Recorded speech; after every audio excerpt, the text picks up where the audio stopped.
Hi friends, welcome to TN Government Jobs by உங்கள் RK.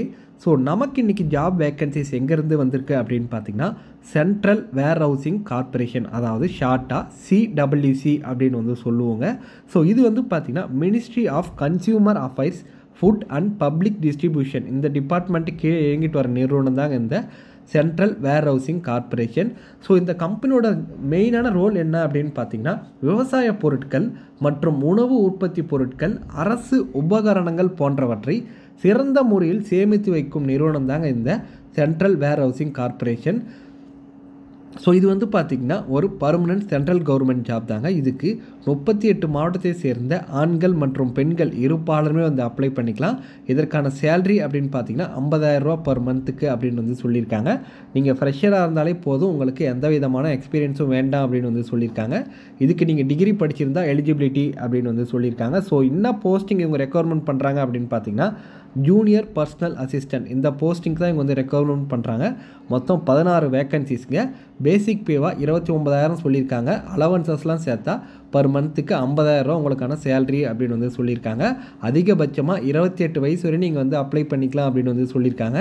Age ரிலாக்ஸேஷனுமே இருக்குது, அதை பற்றி நான் டீட்டெயிலாக உங்களுக்கு வந்து சொல்கிறேன். அடுத்தது ஜூனியர் எக்ஸிக்யூட்டிவ் ராஜ்பாஷா, இதுக்கு வந்து பார்த்திங்கன்னா மொத்தம் 6 வேக்கன்சிஸ்ங்க. அலவன்சஸ்லாம் சேர்த்தா இதுக்குமே பர் மந்த்துக்கு 50,000 ரூபா உங்களுக்கான சேலரி இருக்கும் அப்படின்னு வந்து சொல்லியிருக்காங்க.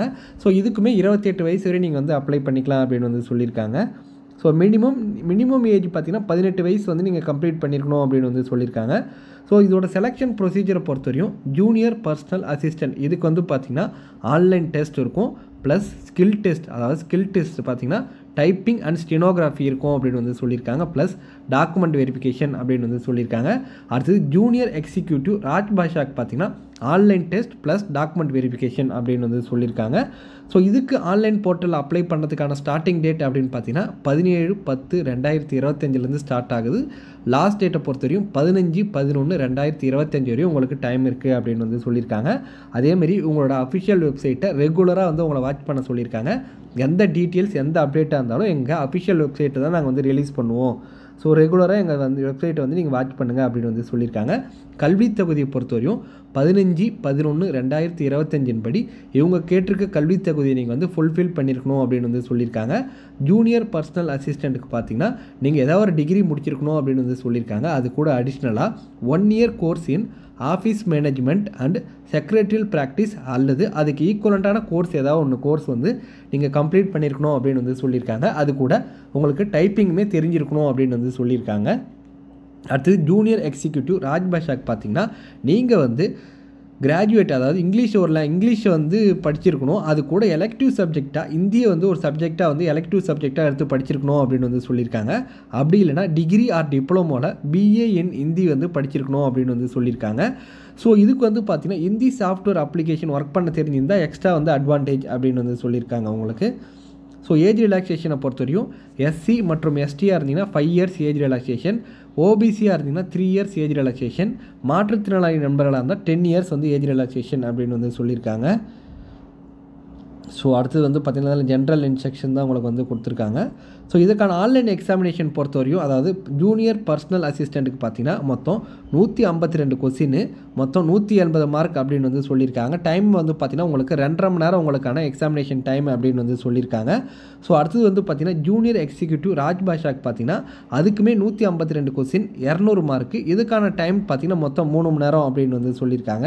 இது முடிச்சதுக்கப்புறம் உங்களுக்கு பெனால்ட்டியுமே இருக்குங்க. பெனால்ட்டி ஃபார் ராங் ஆன்சருக்குமே இருக்குங்க. ஒரு கொஸ்டின் தப்பாக ஆன்சர் பண்ணிங்கன்னா நீங்கள் 0.25 வந்து நெகட்டிவ் மார்க் அப்படின்னு வந்து சொல்லியிருக்காங்க. கவனமாக இருந்துங்க. ஒரு கொஸ்டின் நீங்கள் தப்பாக ஆன்சர் பண்ணிங்கன்னா 0.25 வந்து நெகட்டிவ் மார்க் வந்து உங்களுக்கு இருக்குது அப்படின்னு வந்து சொல்லியிருக்காங்க. எக்ஸாமினேஷன் சென்டரை பொறுத்தவரையும் இந்தியா ஃபுல்லாக உங்களுக்கான எக்ஸாமினேஷன் சென்டர் இருக்குது அப்படின்னு வந்து சொல்லியிருக்காங்க.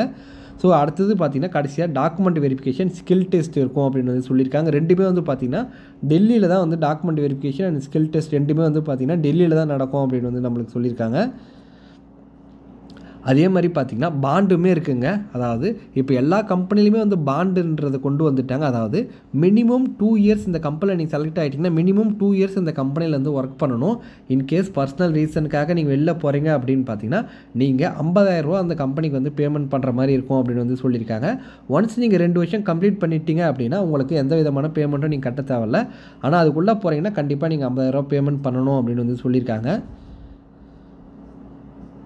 ஸோ அடுத்தது வந்து பார்த்திங்கன்னா அப்ளிகேஷன் ஃபீஸ் பொறுத்த வரையும் எஸ்சி எஸ்டி மாற்றுத்திறனாளி நண்பர்கள் எக்ஸ் சர்வீஸ்மேன் மற்றும் பெண்களாக இருந்தால் அப்ளிகேஷன் ஃபீஸ் எதுவும் கிடையாது. இன்டிமேஷன் சார்ஜஸ் 500 மட்டும் போடுறாங்க. மற்றபடி ஜென்ரல் இடபிள்யூஎஸ் ஓபிசி பார்த்திங்கன்னா மொத்தமாக 1350 ரூபா வந்து அப்ளிகேஷன் ஃபீஸ் அப்படின்னு வந்து சொல்லியிருக்காங்க. இதுக்கு எப்படி சார் நம்ம வந்து அப்ளை பண்ணுறது அப்படின்னு பார்த்தீங்கன்னா அவங்களோட அஃபிஷியல் வெப்சைட்குள்ளே போயிட்டு career@CWC டைரக்ட் ரெக்யர்மெண்ட்னு இருக்கும். அதை கிளிக் பண்ணி நீங்கள் வந்து ஆன்லைனில் வந்து அப்ளை பண்ணிக்கலாம் அப்படின்னு வந்து சொல்லியிருக்காங்க. ஸோ அடுத்தது ஜென்ரல் இன்ஸ்ட்ரக்ஷன் தான் கொடுத்துருக்காங்க. ஸோ அவ்வளோதான் ஃப்ரெண்ட்ஸ், இதோட இந்த வீடியோ முடியுது. எல்லாமே வந்து கவர் பண்ணிட்டேன் அப்படின்னு நினைக்கிறேன். இந்த டீட்டெயில்ஸ் மட்டும் தான் அவங்க வந்து நோட்டிஃபிகேஷனில் வந்து கொடுத்துருக்காங்க. உங்களுக்கு வேறு ஏதாவது சந்தேகம் இருக்குன்ற பட்சத்தில் கமெண்ட் பண்ணுங்கள். கண்டிப்பாக நான் வந்து உங்களுக்கு ரிப்ளை பண்ணுறேன். இதோட இந்த வீடியோ முடியுது ஃப்ரெண்ட்ஸ். இந்த வீடியோ பிடிச்சிருந்துச்சுன்னா லைக் பண்ணுங்கள், ஷேர் பண்ணுங்கள் மற்றும் கவர்மெண்ட் ஜாப் ட்ரை பண்ணிட்டு இருக்க உங்கள் ஃப்ரெண்ட்ஸுக்குமே வந்து ஷேர் பண்ணுங்கள். Thank you so much for our support friends.